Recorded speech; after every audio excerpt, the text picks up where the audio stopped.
Mary is one of Patty's oldest friends, and she testified at her trial and has regrets about a particular piece of evidence. Mary, thank you for being here. Thank you. Tell me what it is that you have regrets about.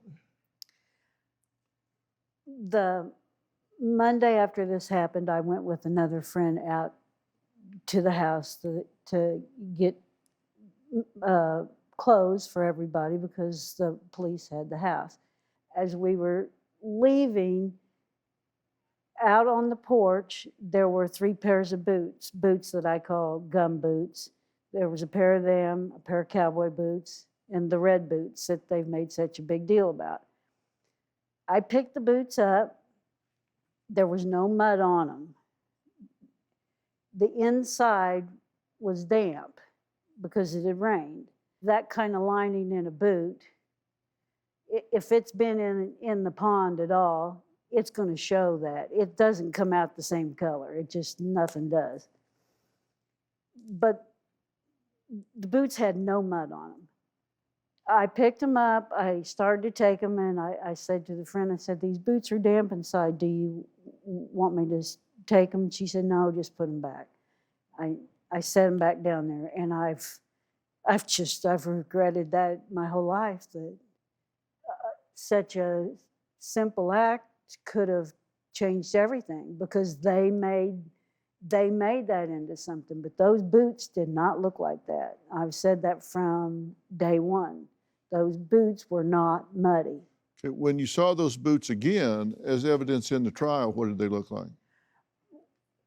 The first time I saw them at the, I believe it was preliminary hearing, they brought them in. They had to have them on a, I don't know what it was, because the mud was like this thick on each side. I mean, a person could not even have walked in them and kept that kind of mud on them.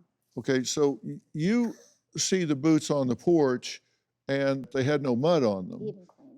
Like, yeah, they didn't have any. And not Missouri even mud is kind of clay-like. It can be really sticky. Yes, it is. Okay, so then... They didn't even have that much mud on them. Yeah, No, it didn't have that much on. But then when you say you saw them again after the police produced them, they were covered in mud as though you had walked out of a pond, or you'd walked around a pond or somewhere that was really sticky, muddy.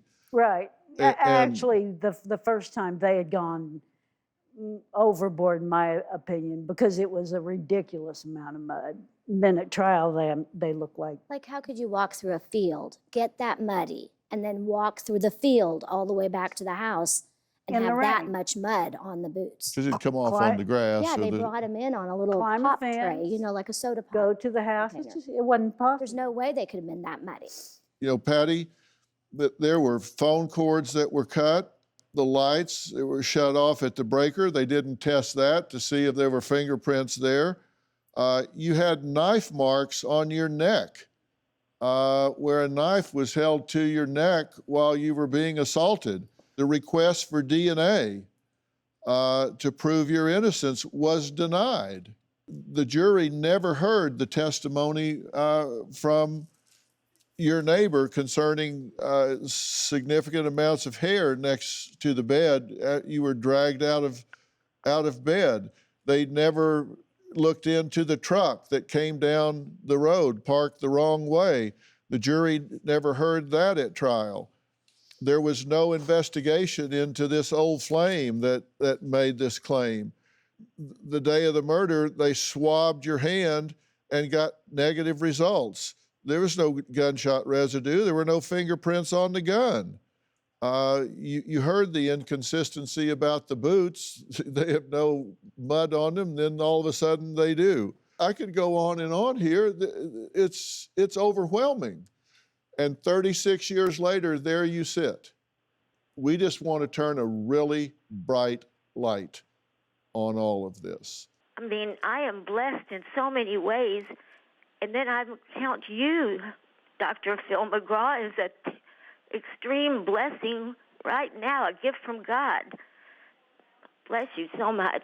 Do you have a story or a question for me? Click the link in the description and tell me what in the world is going on.